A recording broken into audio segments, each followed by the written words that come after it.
आना तो क्या था? हाँ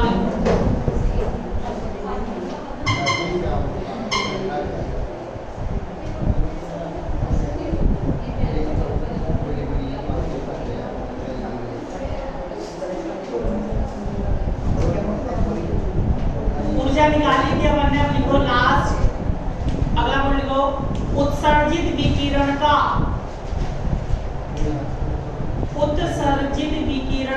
तरंग दैर्घ्य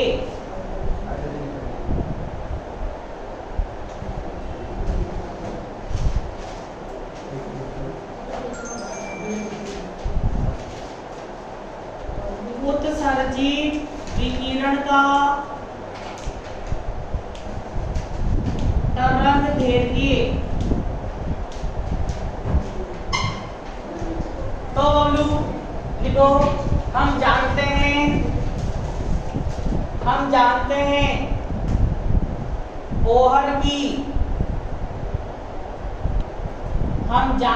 बोहर की तृतीय परिकल्पना से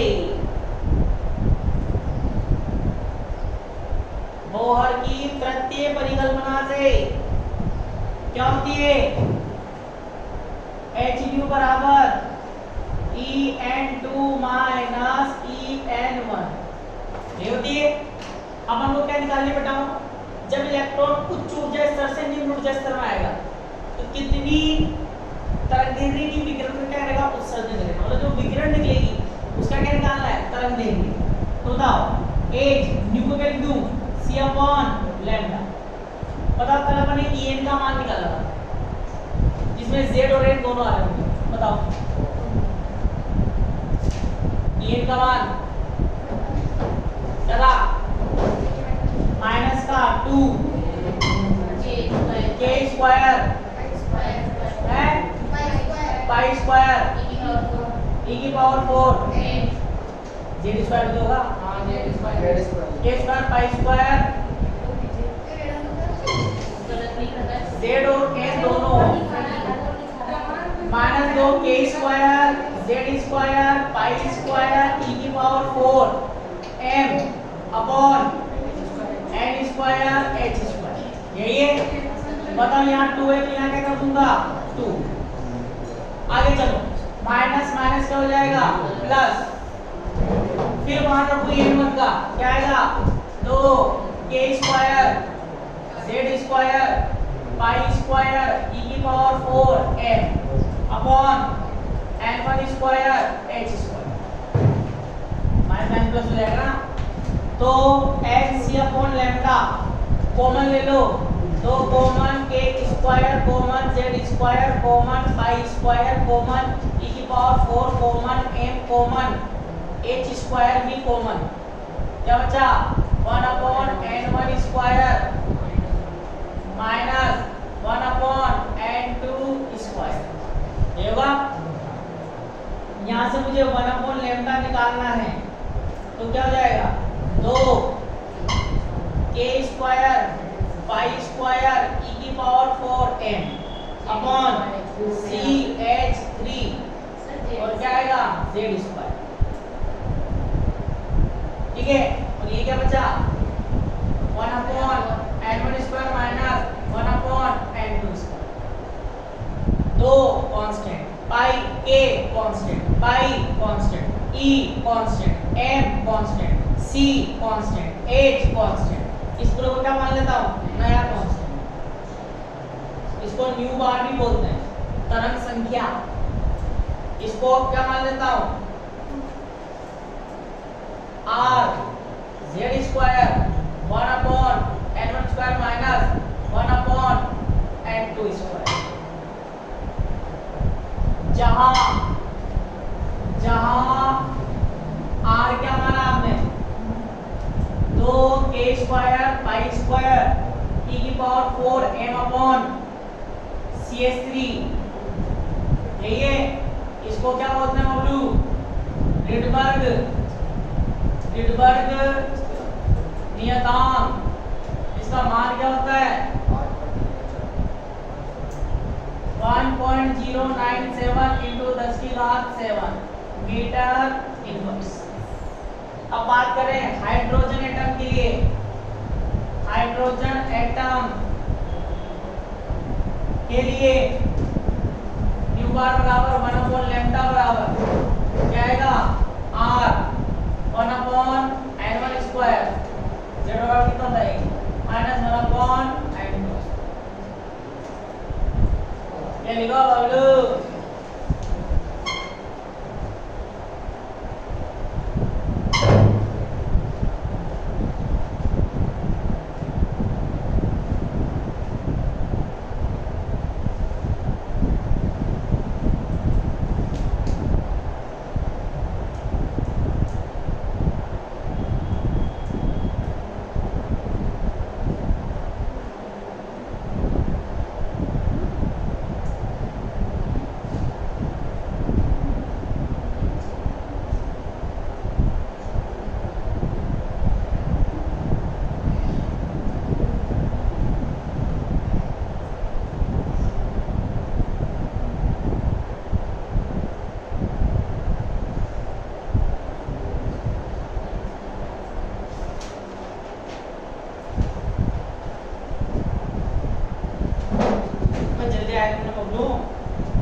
सॉलिड स्टेट भी साथ के साथ चलने दो और उसके भी नोट्स कंप्लीट करते रहो। वीडियो भेज दी थी मैंने आपको, अब कल ही भेजूंगा। ये एक आज की हो गई, कल की हो गई, अब परसों भेज दूंगा।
चले बबलू, तो ये तो बताओ बोहर का परमाणु मॉडल। तो सबसे पहले हमने क्या करा, nवीं कक्षा की त्रिज्या निकाली, फिर nवीं कक्षा का वेग निकाला, फिर अपन ने गतिज ऊर्जा निकाली, फिर अपन ने स्थितिज ऊर्जा निकाली, फिर अपन ने कुल ऊर्जा निकाली, और फिर विकिरण का क्या निकाल लिया, तरंग निकाली। बड़ा कौन लैम्डा वाला, लैम्डा तरंग दैर्ध्य होता है, और बड़ा कौन लैम्डा को क्या बोलते हैं, न्यू बार, जिसको तरंग संख्या भी कहते हैं। चाहो तो लिख लो, न्यू बार के एरो लगा लिख लो, तरंग संख्या, तरंग संख्या भी कहते हैं इसको। अब लिखो अगला टॉपिक, हाइड्रोजन स्पेक्ट्रम और इसकी व्याख्या। हाइड्रोजन स्पेक्ट्रम और इसकी व्याख्या।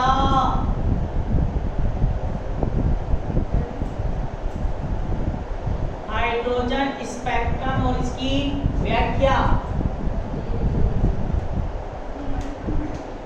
बताओ हाइड्रोजन स्पेक्ट्रम में कौन कौन सी श्रेणियां आती हैं। हाइड्रोजन का जब स्पेक्ट्रम प्राप्त करते हो कौन कौन सी श्रेणियां प्राप्त होती हैं। 11वीं क्लास से पढ़ रहे हो, लाइमन, पामर, पाश्चर, प्रेगे, हुंड और ऑर्गेनिक केमिस्ट्री। ठीक है, तो यहाँ पर मैं सिर्फ लाइन में कराऊंगा, पामर पार्शियल ब्रैकेट पूर्ण करेंगे वो तो लिखो, मैं बताऊंगा ना, तो लिखो 2 मिनट में आएगा समझ में, तो खुद ही कर लोगे आगे जाके। लिखो जब हाइड्रोजन परमाणु का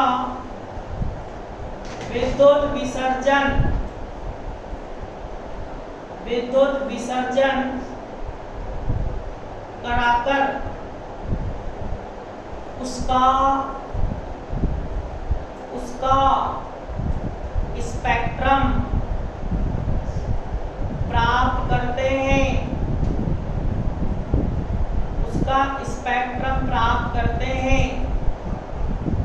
तो इसके स्पेक्ट्रम में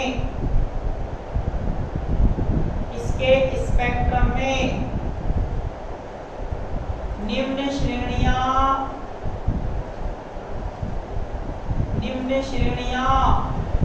प्राप्त होती हैं,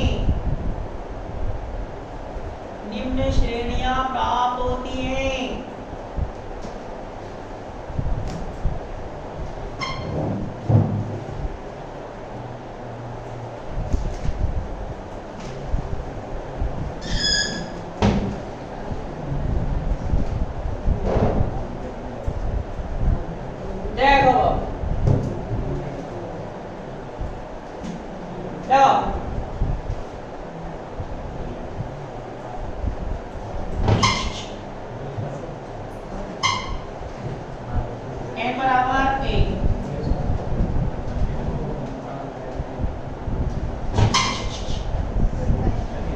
n बराबर 2,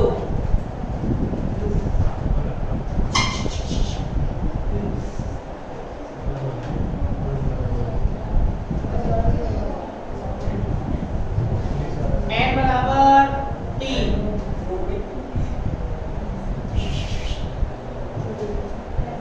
n बराबर 4,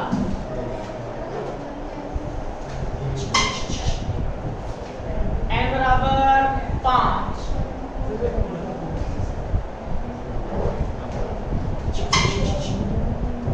n बराबर 6।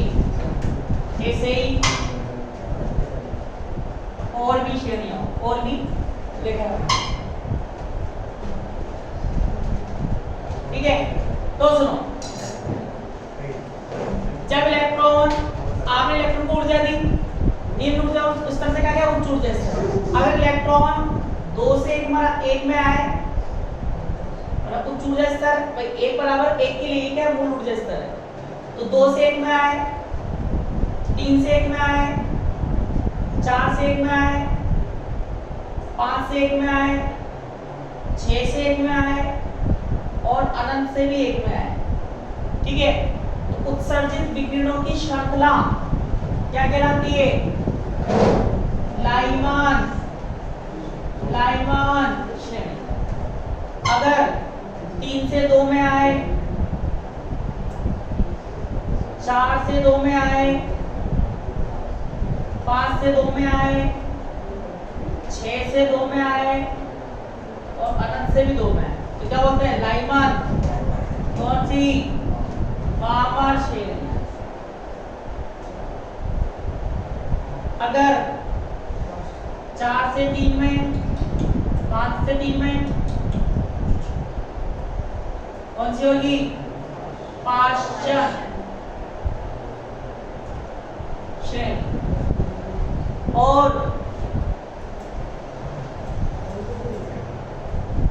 कौन सी? ब्रैकेट श्रेणी। और 5 में आएंगे तो कौन सी होगी? कुंड श्रेणी। बताओ, लाइमान श्रेणी कौन से क्षेत्र में पाई जाती है? याद है किसी को? परा बेगनी क्षेत्र में। पामर किसमें पाई जाती है? दृश्य क्षेत्र में। बाकी ये सब अवरक्त क्षेत्र, ये भी अवरक्त क्षेत्र में। चाहो तो फिर चरम अवरक्त क्षेत्र जो ऊपर ही पाई जाती है, और ये भी चरम अवरक्त क्षेत्र। अब कोई बच्चा कहे कि सर आपने जो गैप लगातार घटता हुआ क्यों लिया है? अरे बबलू बताओ, कल ही सिद्ध किया अपन ने E n बराबर क्या है? माइनस के 13.6 अपॉन n स्क्वायर। यही है सबसे सामान्य रखो, क्या आएगा? माइनस के 13.6 इलेक्ट्रॉन वोल्ट। फिर क्या रखो? 2 का भाग लगाओ, मतलब 4 का भाग लगाओगे कितना आएगा? 3.4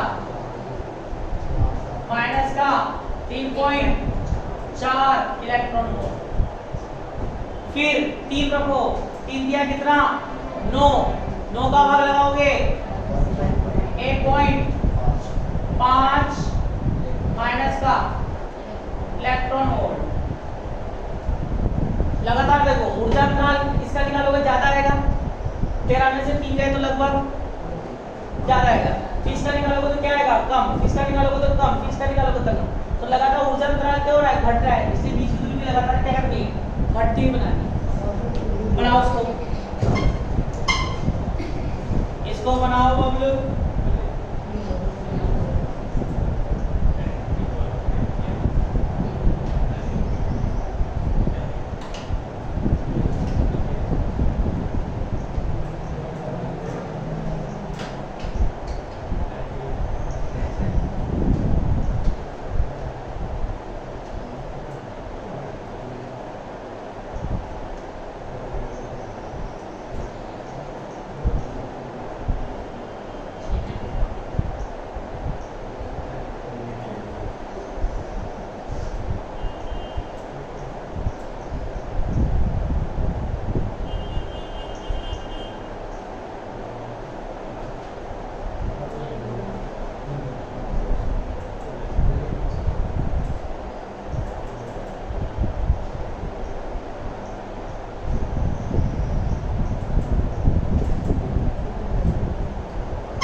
फर्स्ट नंबर लिखो, लाइमन श्रेणी।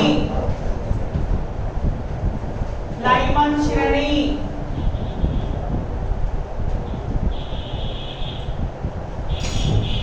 अब लाइमन श्रेणी क्या होगी? लाइमन में करा रहा हूं,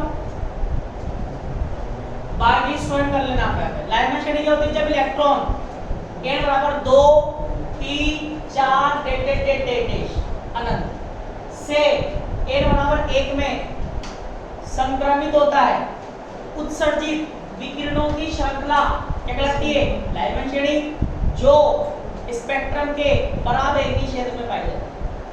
इसकी तरंगदैर्घ्य निकाल लेंगे, उसकी भी अधिकतम और न्यूनतम निकाल लेंगे। तो देखो, जब इलेक्ट्रॉन ऐसे लिखो, n2 बराबर 2, 3, 4 अनंत से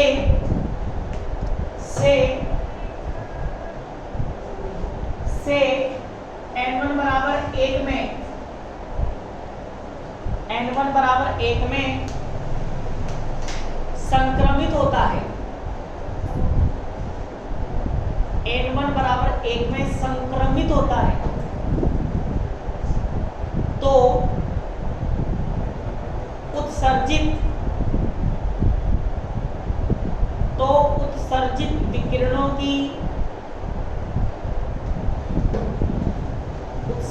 विकिरणों की श्रृंखला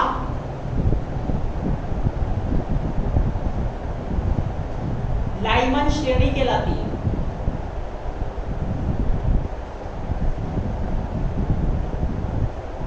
ये स्पेक्ट्रम के दृश्य क्षेत्र पराबैंगनी क्षेत्र में, ये स्पेक्ट्रम के पराबैंगनी क्षेत्र में पाई जाती है।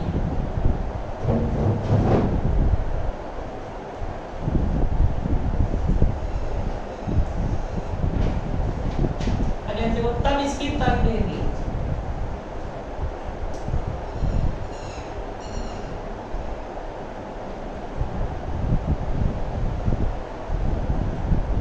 अब क्या होता है 1/λ r क्या था 1/n1² माइनस 1/n2², यही है।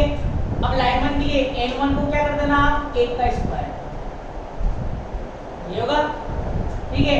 और अगली वाली के लिए क्या कर देना 2 का स्क्वायर, अगली के लिए 3, अगली के लिए 4, ऐसा कर दो, ठीक है। तो ये तो ही तरंग दैर्ध्य, पर बेटा इसमें भी आपसे अधिकतम और न्यूनतम पूछ सकता है। ये तरंग दैर्ध्य आ चुकी है, अधिकतम और न्यूनतम पूछ सकता है, तो उसके लिए क्या करेंगे, चाहे तो नोट डाल के लिख लेंगे, इसी में लिख लेंगे। न्यूनतम तरंग दैर्ध्य के लिए न्यूनतम तरंग दैर्ध्य के लिए तुमने ध्यान से 1/λ मिनिमम ध्यान देना, r 1/1² तो फिक्स रहेगा, ठीक है, माइनस अब जो तरंग दैर्ध्य है ना ऊर्जा अंतराल की क्या है व्युत्क्रमानुपाती, क्या है व्युत्क्रमानुपाती, मतलब ऊर्जा अंतराल ज्यादा होगा तो तरंग दैर्ध्य क्या होगी कम, ऊर्जा अंतराल कम से कम होगा तो तरंग दैर्ध्य क्या होगी ज्यादा। तो पहली का अपन को मिनिमम निकाल रहे हैं, क्या निकाल रहे हैं मिनिमम, तो पहले से ऊर्जा अंतराल क्या होना चाहिए ज्यादा से ज्यादा होना चाहिए, तो ज्यादा से ज्यादा ऊर्जा अंतराल दूसरी का है क्या अनंत का है,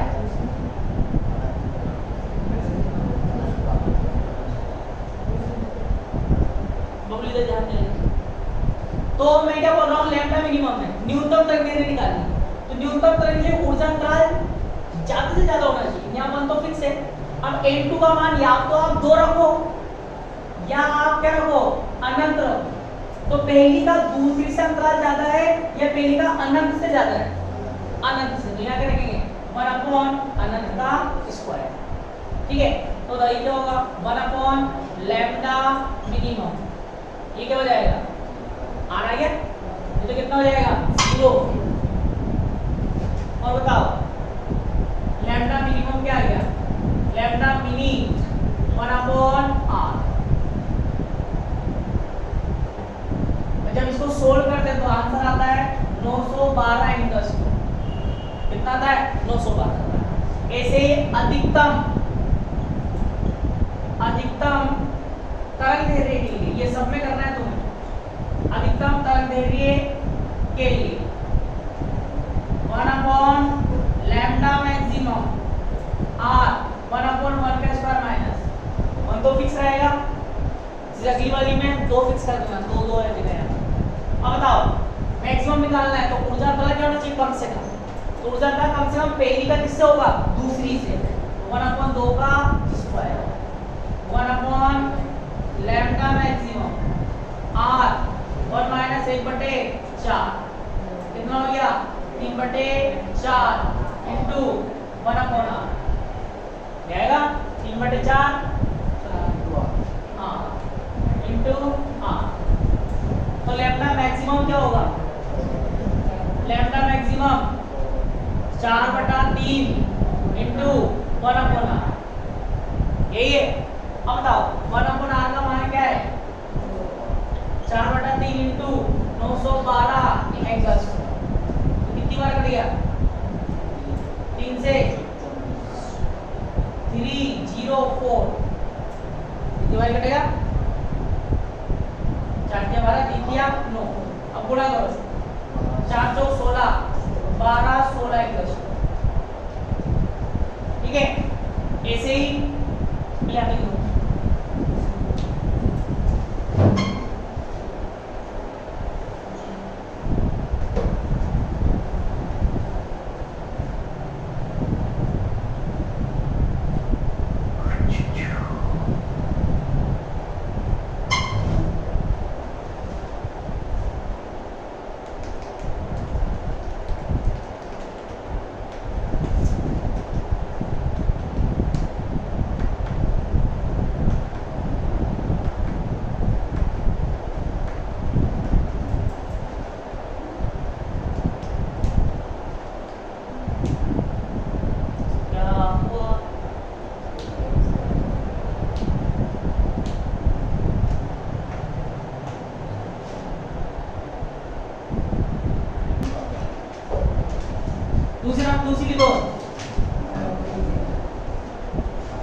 कौन सी आएगी?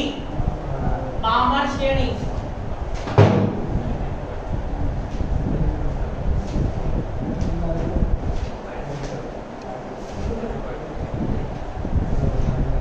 क्या लिखोगे? जब इलेक्ट्रॉन क्या लिखोगे? N2 बराबर, अब कहां से स्टार्ट करोगे? कहां से? 3, 4, 5 डेट अनंत से। जब इलेक्ट्रॉन N2 बराबर 3, 4, 5 डेट अनंत से N1 बराबर 2 में N1 बराबर 2 में संक्रमित होता है तो उत्सर्जित विकिरणों की श्रृंखला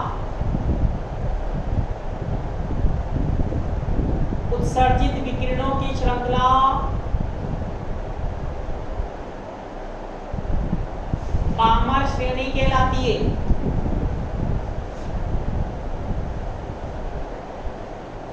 ये स्पेक्ट्रम के दृश्य क्षेत्र में पाई जाती है।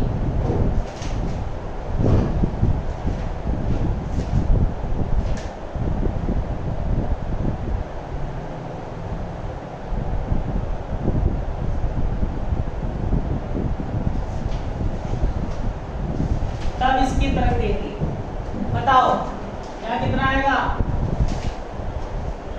2 का स्क्वायर।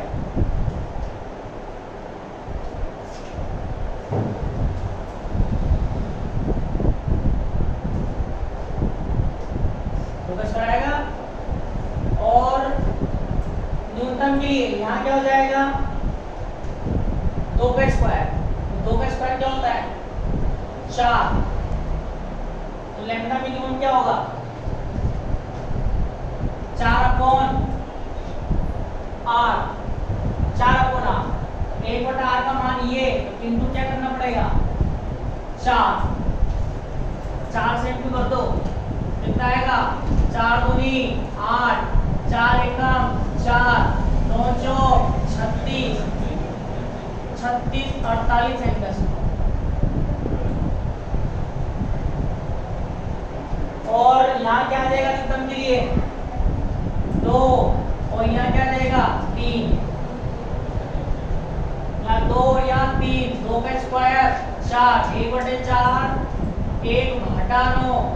अब इसको सोल्व करो पहले। एलसीएम कितना आएगा? 36 आएगा।